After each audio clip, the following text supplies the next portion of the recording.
Günləri 11-ci dərsin suallarının izahına baxırıq. Başlayaq sualların izahına. İzaha keçməzdən əvvəl bildirim ki, bu yaradıcı təfəkkürə aid dərs test izahı olsa da, burada tənqidi və məntiqi təfəkkürü, hətta problem həll etməyə aid suallar da görə biləcəyik. Deməli, sual 1. Tənqidi düşünən insana aid deyil. Problemin yaranma səbəbini araşdırır. Bəli, doğrudur. Xüsusiyyətdir.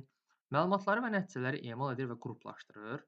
Bəli, tənqidi düşünən insana aid olan xüsusiyyətdir. Problemi sadə yolla həll edir. Baxın, bu məntiqi təfəkkürə malik olan insana aid. Biz dedik ki, tənqidi təfəkkürə aid olan insan problemi səmərəli və sistemli yollarla həll edirdi. Sadə yolla həll edən məntiqi təfəkkürə malik olan insan idi. Yeni yolla həll edən isə yaradıcı təfəkkürə malik olan insan idi. D variantına baxaq. Əsaslandırma zamanı uyğunsuzluqları və yanlış anlaşılmaları aşkar edə bilir. Bəli, bu da tənqidi təfəkkürə aid olan xüsusiyyətdir. Məntiqi cəhətdən əsaslı və əsassız fikirləri bir-birindən ayıra bilir. Bu da tənqidi təfəkkürə aid olan bir xüsusiyyətdir. Bu sualın cavabı oldu C variantı. Sual 2. Nümunələrin hansı təfəkkür növünə aid olduğunu müəyyənləşdirin. Baxaq birinciyə. Şagirdlər onlara verilən məlumatları başa düşür və faktlara əsasən mühakimə yürüdürlər. Bir şeyi anlamaq, başa düşmək və fakta əsasən mühakimə yürütmək məntiqi təfəkkürə malik olmaq deməkdir. Birincinin qarşısına yazırıq M hərfini. Bu təfəkkürün olduğu siniflərdə şagirdlər yeni fikirlər bildirə bilirlər. Biz dedik ki, yaradıcı təfəkkür olan siniflər öyrənməyə daha açıq siniflər olur. Yəni orada şagirdlər çəkinmirlər, qorxmurlar səhv eləməkdən və həmin siniflərdə şagirdlər fikirlərini daha rahat bildirə bilirlər. Yaradıcı təfəkkürün tətbiq olunduğu siniflərdə və ikincinin qabağına ona görə Y hərfini yazırıq, yaradıcı təfəkkür olduğu üçün. Üçüncüyə baxaq. Şagirdlər verilmiş məlumatlara münasibət bildirirlər.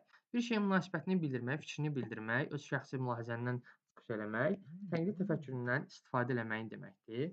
Ona görə üçüncünün qabağına yazırıq tənqidi təfəkkür və bu sualın düzgün cavab variantı verilir A variantındakı birinci məntiqi, ikinci yaradıcı, üçüncü isə tənqidi təfəkkür olduğu göstərilir. Sual 3. Özünə tənqidi suallar verir və refleksiya edir. Verilmiş nümunə problem həll etmənin hansı mərhələsindədir?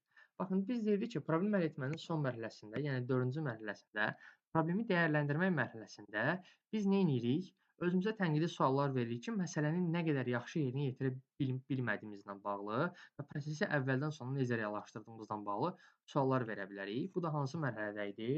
4-cü mərhələ olan prosesi dəyərləndirmək mərhələsində. Sualın düzgün cavab variantı olur D variantı. Sual 4.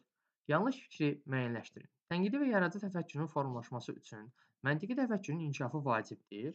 Bəli, doğru yanaşmadır. Çünki məntiqi təfəkkür aşağı səviyyəli təfəkkürdür və yuxarı səviyyəli təfəkkür növlərinin, yəni tənqidi və yaradıcı təfəkkürün formalaşması üçün də məntiqin formalaşması mütləqdir və bunlar içərisində ən yuxarı dayanan təfəkkür növü isə yaradıcı təfəkkür növü adlanır. B variantına baxaq. Gəlinən nəticələrin doğru olması üçün onları əmələ gətirən nəticələrin yox, səbəblərin doğru olması şərtdir və yaxud da yolların doğru olması şərtdir. Sözü olsa bu cümlə düz olardı. Burada nəticələrin sözü olduğuna görə cümlə səhvdir, mülahizə səhvdir və səhv fikirlə burada B variantıdır. Dediyimiz kimi nəticələrin doğru olması üçün nəticələr yox, səbəblər doğru olmalıdır. D variantına baxaq. Ardıcıl düşünən şagird mərhələli formada düşünür. Bəli, bu doğrudur. Ardıcıl düşünən insan bir prosesin mərhələli formada getdiyini bilir. Biz qoyuruq. Qeyri-verbal düşünən şəxs, daha doğrusu şagird, sxem və cədvəlləri daha sistemli izah eləyir. Bəli, doğrudur bu da. Biz qoyuruq. Analoji düşünmənin müqayisə bacarığının formalaşdırılması məqsədi ilə istifadə etmək olar. Bəli, çünki analoji düşünmədə oxşar və fərqli cəhətlər seçilir və bu da müqayisə bacarığını inkişaf elətdirir. Bu doğrudur. Biz qoyuruq. Keçək 5-ci suala. 4-cü sualın düzgün cavabı oldu B. Sual 5. Yaradıcı təfəkkürü inkişaf etdirən texnikalara aid deyil. Deməli, beyin əmləsi, 4M1 KH, analogiyanın tapılması, əşyaların qeyri-adi istifadəsi. Bunlar hər biri analoji təfəkkürü inkişaf etdirən texnikadır. Qaydalar isə tənqidi təfəkkürü inkişaf etdirən texnika sayıldığı üçün bu sualın düzgün cavab variantı olur Y. Çünki burada yaradıcı təfəkkürə aid olmayanlar istəyir. Sual 6. Müəllim şagirdlərə verilmiş şəkildən istifadə edərək kiçik həcmli mətn qurmağı tapşırır. Verilmiş nümunə şagirdlərdə hansı düşünmə formasını inkişaf elətdirir? Baxın, biz nə edirik? Şəklə baxırıq və şəklə uyğun olaraq kiçik həcmli mətn qururuq. Şəklə baxıb ondan kiçik həcmli mətn qururuqsa, deməli biz qeyri-verbal təfəkkürümüzdən, daha doğrusu düşünmə formamızdan istifadə edirik. Yəni görsələ baxıb onu başa düşürük, anlayırıq və ona uyğun mətn qururuqsa, deməli qeyri-verbal düşünmədən istifadə eləmiş oluruq. Sual 7. Şagird iki və daha artıq hadisə arasındakı oxşar və fərqliliyi müqayisə edir. Baxın, dedik ki, yuxarıda bəyanlarda oxşar fərqliliyi müqayisə eləmək analoji düşünməyimiz deməkdir. Və burada da bizdən nümunəyə hansı düşünmə formasına uyğun olduğunu soruşurdu. Nümunə analoji düşünmə formasına uyğundur. 7-ci sualın cavab variantı olur G variantı. Sual 8. Şagird məsələnin həlli üçün istifadə etdiyi metodun effektivliyini meyara əsasən dəyərləndirir. Baxın, biz dedik nəyisə dəyərləndirmək, qiymətləndirmək və onu nəyə uyğun olaraq dəyərləndirmək? Meyara uyğun olaraq, düzgün olaraq dəyərləndirmək, düzgün olaraq qiymətləndirmək tənqidi təfəkkür növünə aid idi. Və burada da bizdən təfəkkürün növünü soruşurdu. Ona görə də sualın düzgün cavabı olur B variantı. Sual 9. Verilmiş mövzu üzrə yazacağı nəqli xarakterli mətnin əvvəlcə planını tərtib edir. Bu usta isə təfəkkürün hansı növünə uyğundur? Baxın, bir şeyin planını qurmaq, olmayan bir şeyi yaratmaq, ortalığa qoymaq. Hər hansısa bir məsələni, belə deyək, planını tərtib edirsənsə, neyləmiş olursan? Yaradıcı təfəkküründən istifadə eləmiş olursan. Burada da plan tərtib elədiyinə görə yaradıcı təfəkkürdən istifadə eləmiş olur. 9-cu sualın cavabı olur B variantı. Sual 10. Müəllim şagirdlərə dərs pozuntularının qarşısını almaq üçün hansı qaydaları müəyyən edərdiniz deyə sual verir. Şagirdlər sonunda verdikləri qərarı əsaslandırırlar. Verilmiş nümunədə müəllim hansı üsuldan istifadə edir və təfəkkürün hansı növünü formalaşdırmağa çalışır. Baxın, biz deyirik ki, qaydalar üsulu var və qaydalar üsulunda şagirdlər özləri müəyyən qaydalar müəyyənləşdirməli və sonra həmin qaydaları niyə verdiklərini əsaslandırmalıdırlar. Və burada da gördüyümüz kimi şagird dərs pozuntularının qarşısını almaq üçün müəyyən qaydalar müəyyənləşdirir və sonra həmin qaydaları isə əsaslandırır. Qaydalar müəyyənləşdirib həmin qaydaları əsaslandırmaq da qaydalar üsuluna aid idi və qaydalar üsulunda tənqidi təfəkkürü inkişaf elətdirmək üçün idi. Çünki orada əsaslandırma var idi. Sonda əsaslandırma istəyirdisə, bu şagirdlərdə tənqidi təfəkkürü inkişaf elətdirirdi. 10-cu sualın düzgün cavab variantı olur D variantı. Sual 11. Müəllim lövhəyə niyə yaşlılara hörmət etmək bizim borcumuzdur deyə bir sual yazır. Şagirdlərdən həmin sual haqqında olan fikirlərini bildirmələrini istəyir. Verilmiş nümunədə müəllim hansı üsuldan istifadə edir? Bax, biz dedik ki, mənəvi məsələlərlə bağlı verilən hər hansı bir məsələyə fikir bildirmək, o fikirlərini əsaslandırmaq şagirdlərə tənqidi təfəkkürü inkişaf elətdirir. Və tənqidi təfəkkürü inkişaf elətdirən bu deyək ki, üsulun adı nə idi? Gəlin bunu müzakirə edək. Biz burada mənəvi mövzular verirdik və şagirdlərlə bu mənəvi mövzuları müzakirəsini aparmış olurduq ki, onlarda tənqidi təfəkkür formalaşsın. 11-ci sualın düzgün cavabı olur Y. Sual 12. Yenilikləri sınaqdan keçirmək, ruhdan düşməmək və uğursuzluqları normal qarşılayıb yenidən cəhd etmək. Verilmiş nümunə aşağıdakılardan hansına uyğundur? Deməli, biz deyirdik ki, baxın, təcrübə aparmaq hissəsində, yəni yaradıcı təfəkkürün bir neçə deyək ki, inkişaf elətdirən yollar var idi. Yaradıcı təfəkkürü inkişaf elətdirən fəaliyyətlər var idi. Bunlardan biri müşahidə eləmək, əlaqələrin yaradılması, sual vermək və təcrübə aparmaq idi. Təcrübə aparmaq fəaliyyətində, bacarığında biz deyirdik ki, bir şeyləri sınaqdan keçirmək lazımdır və sınaqdan keçirəndə tədbirli risklər eləmək lazım idi. Və sınaqdan keçirən zaman nə ruhdan düşməmək, uğursuzluqları normal qarşılayıb o məsələ ilə bağlı yenilikləri yenidən cəhd eləmək lazımdır. Yəni məsələni yenidən həll etməyə çalışmaq lazım idi. Bu da hansı belə deyək, dediyimiz kimi yaradıcı təfəkkürün hansı fəaliyyətinə aid idi? Təcrübə aparmaq fəaliyyətinə aid idi. Sualın düzgün cavabı olur B variantı. Sual 13. Şagird problemi müəyyən edə bilir və onun vacib məqamlarını vurğulayır. Verilmiş nümunə aşağıdakılardan hansına aid? Baxırıq ki, biz burada nə edirik? Problemi müəyyən edirik və vacib məqamları müəyyənləşdiririk.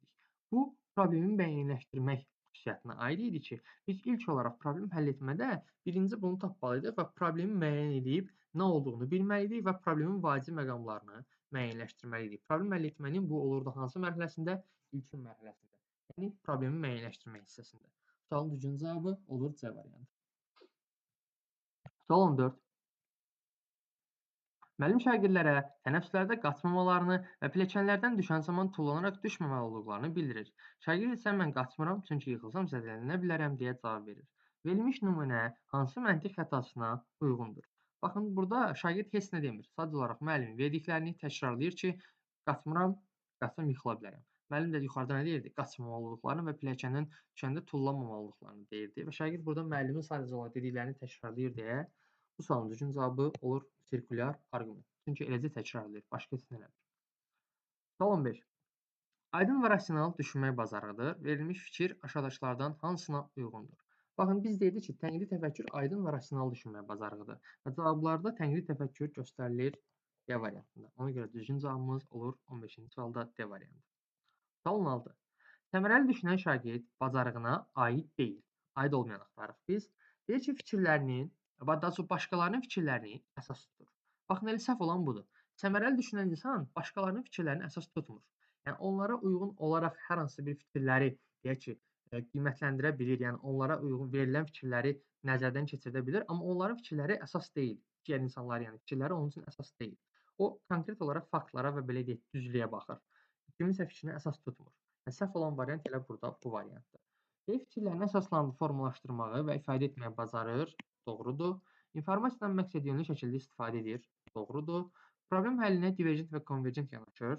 Doğrudur.